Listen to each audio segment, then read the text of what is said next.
আধ্যাত্মিক অনুষ্ঠানটিৰ যি আজি দ্বিবাৰ্ষিক দুদিনীয়া অধিৱেশনৰ কাৰ্যসূচী অনুষ্ঠিত হৈছে। আজি দ্বিতীয়টি দিন অৰ্থাৎ অন্তিম দিনৰ ধৰ্মালোচনী সভাক উদ্দেশ্য কৰি ইতিমধ্যে এই স্থূল বৈকুণ্ঠ স্বৰূপ হৰিগৃহত উপবিষ্ট হোৱা আমাৰ অতি শ্ৰদ্ধাৰ ঐতিহ্যমণ্ডিত শ্ৰী শ্ৰী কালশীলা সত্ৰৰ সত্ৰাধিকাৰ প্ৰভুজনাকে প্ৰমুখ্য কৰি সভাৰ সঞ্চালক মহোদয়, উদ্বোধক মহোদয়, মুখ্য অতিথিসকল,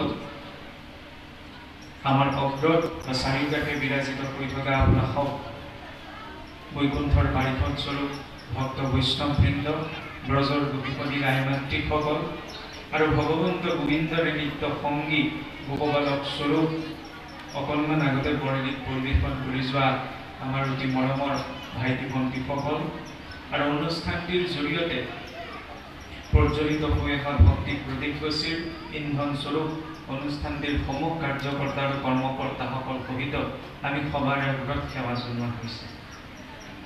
আজি আচলতে এই ধৰ্মালোচনী সভাৰ যিটি বিষয় নিৰ্বাচন কৰি দিয়া হৈছে, প্ৰত্যক্ষ ৰূপত সেই বিষয়টিত সোমোৱাৰ প্ৰাক মুহূৰ্তত মোৰ মনৰ ভাৱ এটা প্ৰকাশ কৰি ল'ব বিচাৰিছোঁ যে যেতিয়া প্ৰথম এই অনুষ্ঠানটোলৈ নিমন্ত্ৰণ কৰা হৈছিল আৰু ইন্দ্ৰপুৰ বুলি ক'লেতো মই ফটককৈ চিনি নাপাওঁ। গুগলত যেতিয়া মই ক'তনো আছে গোলাঘাটৰ চাইছিলোঁ তেতিয়া দেখিছিলে একেবাৰে সীমান্তৱৰ্তী জেগা, নাগালেণ্ড বৰ্ডাৰৰ।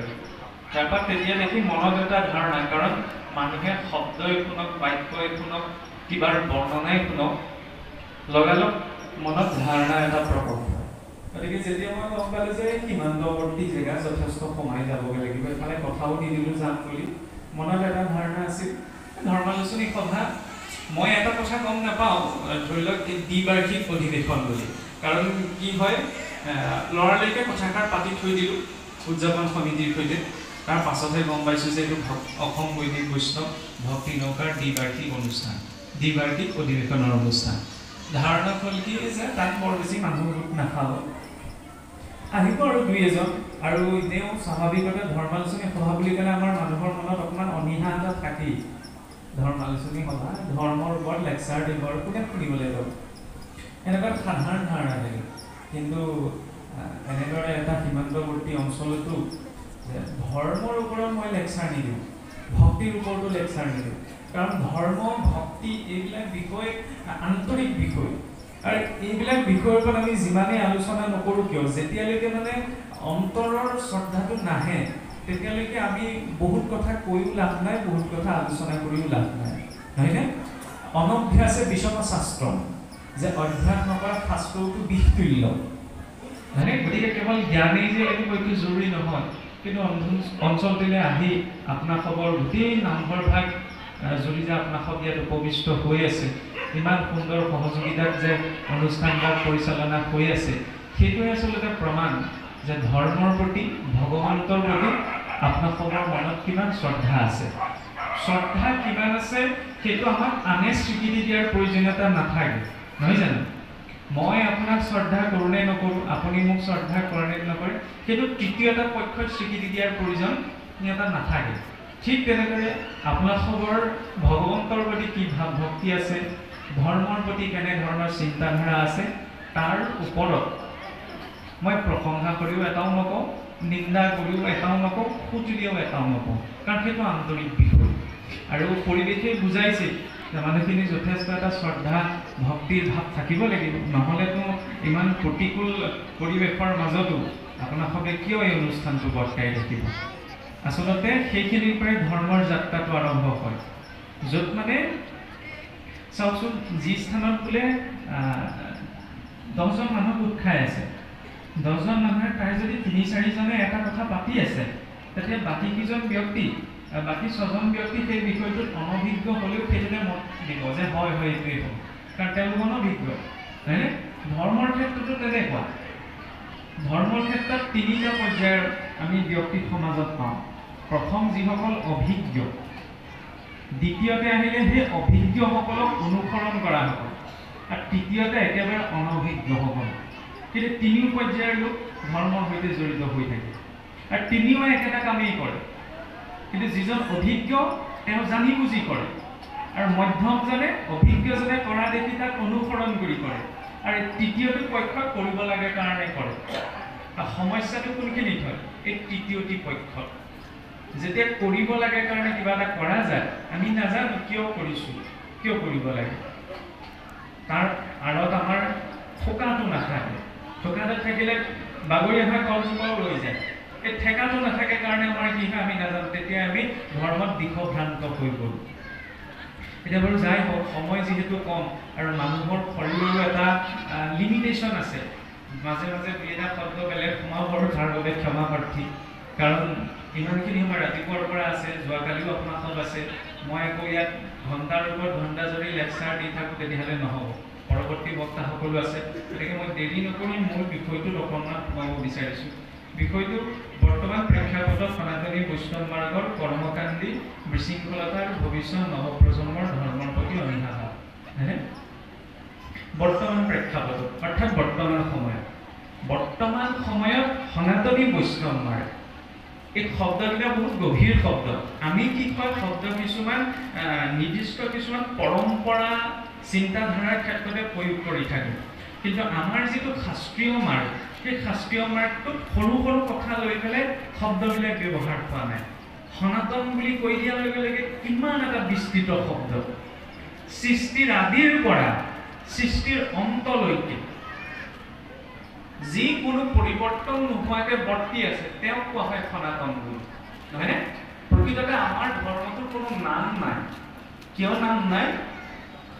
যে আমি যদি অন্য ধৰ্ম দৰ্শনবিলাকলৈ চাওঁ তেতিয়াহ'লে আমি পাওঁ যে যিটো মুছলিমসকলৰ মুছলমান ধৰ্মৰ ইতিহাস অতি বেছি 1400-1500 বছৰ পুৰণা। খ্ৰীষ্ট ধৰ্মৰ ইতিহাস প্ৰায় 2100 বছৰ পুৰণা। কিন্তু আমি যিটো সনাতন ধৰ্ম বুলি কৈছোঁ, আজিলৈকে কোনেও ক'ব নোৱাৰে যে এইটো ইমান বছৰ পুৰণা। ব্যাসদেৱৰ দিনত সনাতন ধৰ্ম আৰম্ভ হোৱা নাই। ব্যাসদেৱটো তাৰ মাজৰ সেই ধৰ্ম বস্তুখিনি প্ৰকাশ কৰা ভগৱন্তৰ এটি অৱতাৰ আছিল, কিন্তু তাৰ পূৰ্বৰে পৰা সেই ধৰ্ম বৰ্তি আছিল।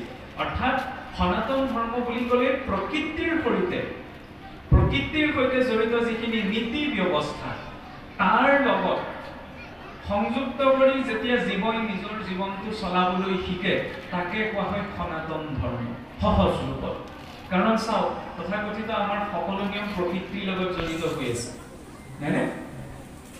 শৰাই দিয়া কুটমাহ মহুমাহ ফলমূলকেইটা প্ৰকৃতিৰ পৰাই আহিছে।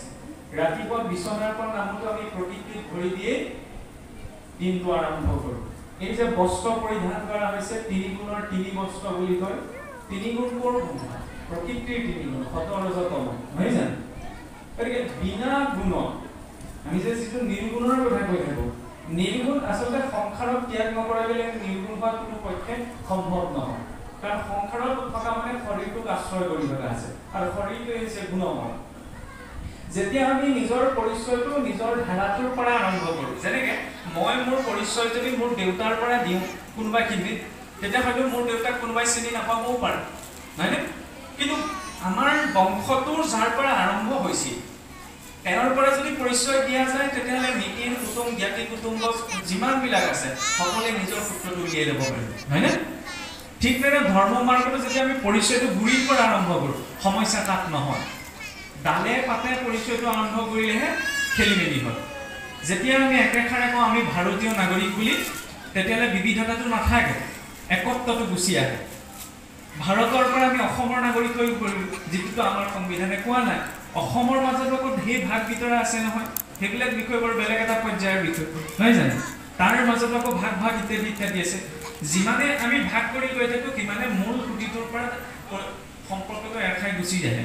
ধৰ্মৰ ক্ষেত্ৰতো আমাৰ মূল পৰিচয় আছে আমি সনাতন ধৰ্ম, আৰু সেই সনাতন ধৰ্মকে পৰৱৰ্তী সময়ত নামাকৰণ কৰা হ'ল বুলি হিন্দু ধৰ্ম বুলি, নহয় জানো?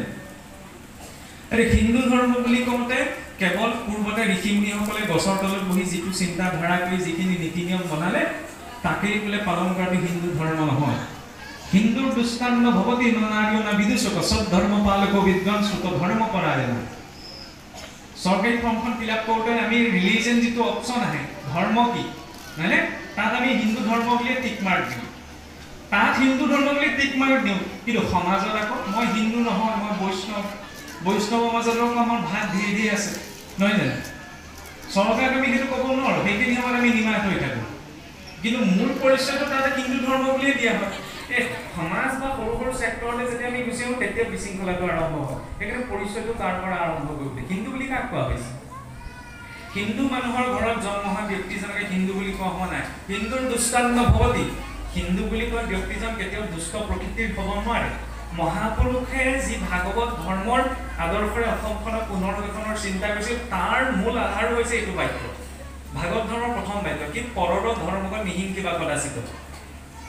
কেতিয়াও পৰধৰ্ম বুলি কাকো নিন্দা নকৰিবা। যদি নিন্দা ভাৱটো নাথাকে, তেতিয়া আমি দুষ্ট নোহোৱাকৈ জীয়াই থাকিব পাৰিম। সেইকাৰণে হিন্দুৰ প্ৰথম আজ্ঞা কি? হিন্দুক দুষ্টান্ন ভৱতি ন নানিও না বিদূষক। তেওঁ অনাৰ্য হ'ব নোৱাৰে। আৰ্য মানে যাৰ আচৰণ কৰ্মত শ্ৰেষ্ঠত্ব আছে, সেইজন ব্যক্তি হৈছে আৰ্য।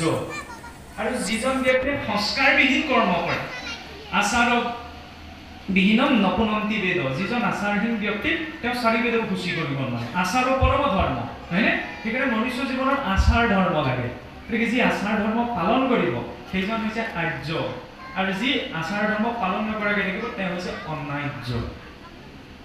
অনাৰ্য বুলি ক'লে তথাকথিত জাতি জনগোষ্ঠীক বুজোৱা নাযায়, এইটো সংকীৰ্ণ চিন্তাধাৰা। যাৰ কৰ্মতে, যাৰ বাক্য বচন আচৰণত শ্ৰেষ্ঠত্ব নাই, পবিত্ৰ নাই, সংযমী নহয়, তেওঁ কেনেকৈ আৰ্য হ'ব পাৰিব? নোৱাৰে।